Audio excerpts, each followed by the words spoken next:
Okay, so we are looking at Excel V13 found in the 8th grade section, and we're looking at the distributive property. So, when you distribute, you multiply by each term in the parentheses. So we're going to multiply the 2 times 3, and we'll get 6. And then multiply the 2 times 2c. That'll be 4c. Be careful not to forget the c. So that's your final answer. You're going to type that whole thing in. Do not make the mistake of combining the 6 and the 4. So think for a second why you might not want to combine the 6 and the 4. So if we combine the 6 and the 4, they're not like terms. So that's why they cannot be combined. So it has to stay 6 plus 4c. So now the parentheses are on different side, 3's in the parentheses, but it's going to be the same thing. So we're going to multiply the 3 times 3g, and that's going to give us 9g.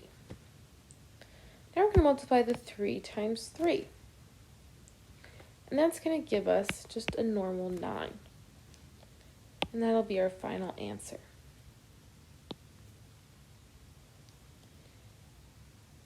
Now, if you haven't already, maybe just pause, work through a couple problems, see how you're doing, okay?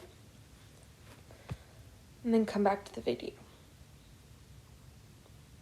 All right, so we're going to do 3 times negative 4, and that's going to be negative 12. And then 3 times 2, it's going to be a positive 6t.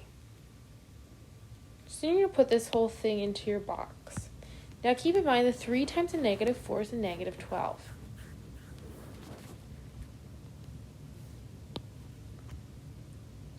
Now we have a couple negative signs here. So we're just going to take this one step at a time. Negative 7 times 8 is negative 56. Negative 7 times negative 3. Let's do that on the side. Negative 7 times negative 3c. A negative times a negative is going to give you a positive. So we know it's going to be positive. 7 times 3 is 21. It's also multiplied by c. Since we don't know the value of c, we're just going to write the c. And that's our final answer.